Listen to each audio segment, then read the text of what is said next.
Coca-Cola, Ford, Dell, Marathon, and Timken Steel. What do all these words I've listed have in common? They're all corporations, having started out small and evolved into world-renowned publicly traded companies.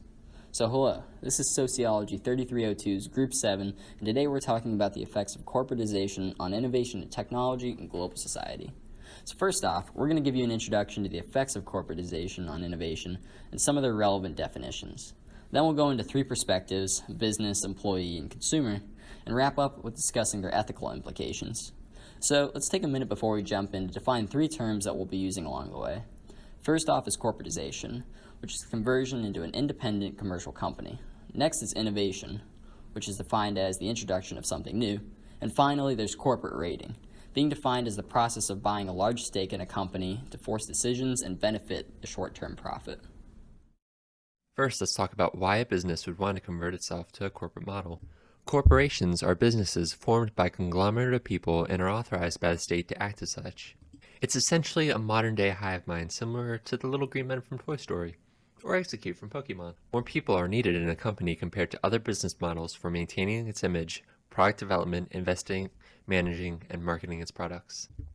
As a result, the products are often seen as more developed, stable, and better suited for their purpose to suppliers and interested consumers. Corporations themselves are also held liable for their own assets, which lowers the overall risk to business owners and their employees. Likewise, individual legal trouble and scandals result in the termination of the problematic individual rather than the destruction of the business, which can cause corporations to theoretically last indefinitely. Because the lifespan of a company is so long, their products tend to seem more reliable as a long-term solution, which inevitably results in brand loyalty towards the company. Finally, corporations can also grant anonymity to owners and distribute shares of stock, allowing for easier access to capital and enhances the overall growth of the company.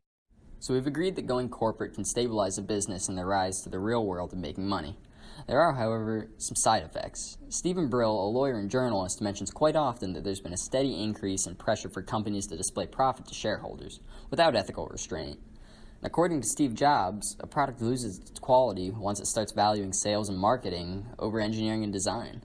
This shifted focus is exactly that which corporate raiders have adopted. A prime example of corporate raiding occurred to the Timken Company, a family-run bearing and steel company that's been around in Canton, Ohio for over 100 years. In 2014, Relational Investors, a pension management fund, took hold of the Timken by acquiring stock and forcing a split. Stock prices soared and the profit seemed incredible until 5 years passed. The steel company's gone through numerous layoffs and the CEO and chairman, Tim Timken, stepped down. Following the trend, when companies like IBM, Sears, Blockbuster, and Toys R Us choose profit over innovation, simply put, they fall. When the world is focused on fast money, Canton and cities like it across the U.S. ultimately fall behind in the race for innovation and technology. Left in the cities, disconnected from global society, are dedicated and talented people without jobs or places to turn.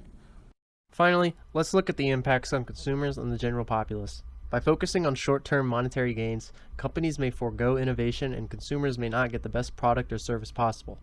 One example of this is with internet service providers, or ISPs, in America who have regional monopolies, so they lack the incentive to innovate and push technology forward.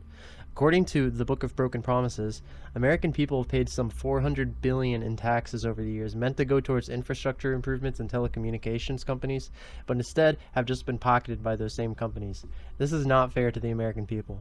We can also see some negative impacts in the healthcare industry.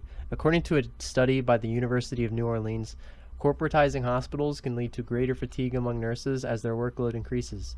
This could potentially lead to a lower quality of service and a greater risk to patients. The safety of the patient should be the most important factor for a hospital, but instead, profits are prioritized in the corporate structure. There are important ethical concerns related to corporatization, like how it should be regulated to not restrict growth while not abusing their workers or restricting the growth of other businesses around them, or if corporatizing other industries such as medicine and education is beneficial for their growth and provides the best outcome for as many people as possible. The focus on profit and short-term growth can lead to low-quality products and services, as seen in the healthcare industry, which often leads to taking shortcuts that put patients and their information at risk. Additionally, greed can cause corporations to forget the good that could be done if their product is at its full potential, rather than at its cheapest production. These situations are both parts of the bigger ethical issue of corporations prioritizing profits over the greater good. Overall, the ultimate goal of private business is sustainable profit, which is why the corporate model seems so attractive. However, the current trajectory of corporate America isn't sustainable due to how easily it can be abused and raided. It is impossible to know what the future holds for corporate law in the United States, nor is it possible to know what effect corporatization will have on global innovation, but leaving it unregulated can lead to a monopolistic nightmare.